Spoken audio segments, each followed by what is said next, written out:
Okay, so for this video, we're going to be looking at some things that we did near the end of our trip and things that you don't necessarily stereotypically think of Nepal. With a lot of the tours we looked up, it was hiked Everest Base Camp, okay, fairly standard. Tours around Nepal, fairly standard. But the tour that we picked actually had whitewater rafting, 6 days of hiking in the Everest region, paragliding, jungle tour. It was really...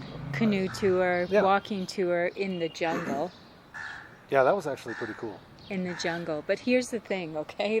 So after we got off the canoe, which by the way, we're going through crocodile-infested waters, and you can see the crocodiles on the banks. Yep. And the people that were in our canoe, they were rocking back and forth, and I'm like, yo, dude, stop that.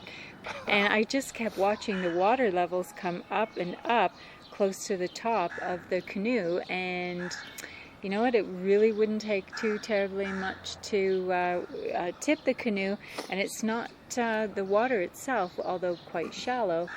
Those Where do crocs, you run to? Yeah, those crocs can run. Yeah, and so we actually started, well, let's go back to paragliding. So in Pokhara, one of the trips was paragliding. I had never been before. It sounded like a great experience. There was a paragliding festival. I didn't know that Pokhara was a hotbed of paragliding activity. So there was an international paragliding festival. We got to go the next day. You paired up with an instructor in a tandem dive. And it's really as simple as once the wind catches the parachute, you walk off the edge of the hill and you're flying. Yes. And you're flying, and you're flying, and you're gliding. We were fortunate, well, I don't know, fortunate, but one bit of experience we had was one of the eagles was diving at our parachute, and the pilot screamed quite loud at it to stop it. Yeah. Anyways, that didn't happen for my pilot. We just kept doing circles, went up, went down, really quiet, peaceful. Got a little bit nauseous, I'll be honest, with all the circling, trying to get those updrafts or thermals. But really good experience, highly recommend it. And then from there we had to take a local bus. That is not so much fun, to whitewater rafting. Yes. What do you think of that? So the whitewater rafting, keep in mind that here we are, it's March. The rainy season will be starting within the next few weeks. So right now the water levels are relatively low. The experience that we had, our guide rated it as probably a number 2. Class 2, yeah. Class 2. So nothing that's going to... Nothing earth-shattering or nothing, that's going to toss and throw you out of the boat.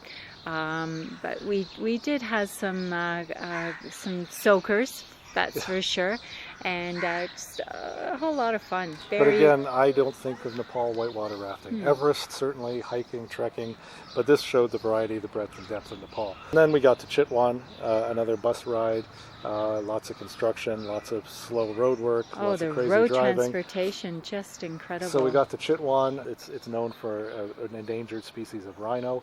The way you get in to see it typically is by elephant safari. So you're riding an elephant. Again, there's some ethical concerns about that, but one ethical or sustainable travel company noted that the elephant ride is a means of funding the rhino research, so it is going towards a better cause than most. We, again, because of the ethical reasons, we decided to pay a little bit extra so that we were the only people on our elephant rather than load it down. I am a fairly heavy person, and I've got the camera gear, and it was frankly just more comfortable. Walked around the jungle, saw some deer, saw some boar, nothing particularly special, but then there were rhinoceros. And the rhinoceros experience was kind of tainted because everybody goes to see the rhino. And so you've got a baby rhino, a mother rhino, minding their own business. And then once one guide sees it, all the guides come. And so it's surrounded by 12 elephants. And that would be one thing, but then the guides, they start instructing the elephants to tear up the trees. So you hear crunch, crunch, crunch. The elephants are using their trunk to tear up the trees. And so this is the least obtrusive way of seeing rhino in their natural environment. I disagree. Yeah, it's not I mean, think of it from the rhino's perspective. There he is, just chilling in the jungle with his baby, with the calf, and all of a sudden, charging of 12, 15 elephants, tearing up all the trees that are shading them. And But after the elephant ride, after we saw our rhinos, we got to go on a canoe, a local canoe that is hollowed out from one giant tree. And we did luck out because we got to see a rhino eating along the shore of the river. And that was a completely different experience. It's rare, whereas with the elephant tours you're more likely to see one, but certainly a much more peaceful experience, much more natural experience, where we were just on one side of the river, the rhinos were on the other, nothing between us, no noise, nothing. And what else? Well, after the boat docked, well, it didn't dock, it pulled up on shore, and then started the jungle walk. So we got off the boat and we walked into the jungle a little. Our guide said, okay, so now we're going to talk about jungle safety. And then he said during this walk, we could be attacked by a tiger, or a rhinoceros could charge at us, and this is what you do, you zigzag. Yeah, he gave us the safety protocol, so if you see this animal, this is what you do. Eye contact, back away. If you see this type of animal, run zigzag.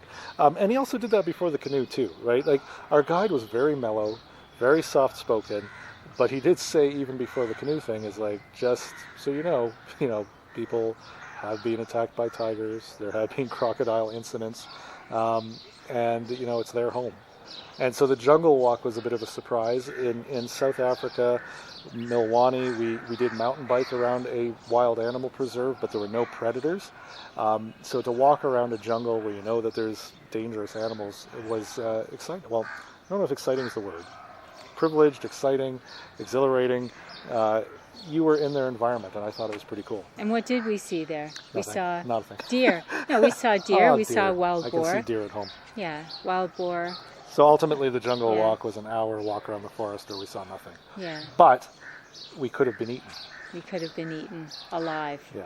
Yes. And so Chitwan, that wraps up Chitwan. We were back to Kathmandu, and we'll talk about Kathmandu in the next video. Is there anything I missed? Well, one of the, after our jungle walk, we did visit the animal sanctuary, the elephant sanctuary, and that is where they have the female elephants giving birth to their calves, and just helping them along the first few months before they're not returned to the wild. And that's one of those things that Yeah. you could be, again, depending on the type of tourist you are, you could say, ooh, elephants, baby elephants, or you could also say elephants in chains.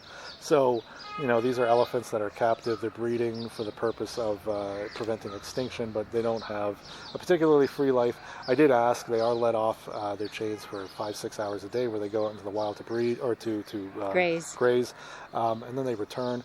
But anyways, that's where they're breeding elephants. Also, on that note, we did see the elephant bathing area. Yes. So after our elephant safari, they take the elephants for a lunch break, essentially, and you have the opportunity to watch the owners bathe the elephants. If you are that kind of tourist where you want to get sprayed by an elephant, you can do that. And it's good to see that they do actually get a break after their walk around the jungle with varying weights on their back that they are holding. Also, it's pretty cool because after their walk, what they do is they walk through the main road, so the main town, towards the bathing center, which is at the waterfront. So there's no separate elephant path. They just walk down the road with the cars. So that's kind of cool, watching the elephants roam through town. And they're quite calm, and I just know non-invasive, really. They're just chilling, just heading down to get their bath. Get their different drink on. elephant owners behave different ways too, and I think if that's one thing to consider if you go, pick an elephant that seems to be in good health. All right. Anything else? No.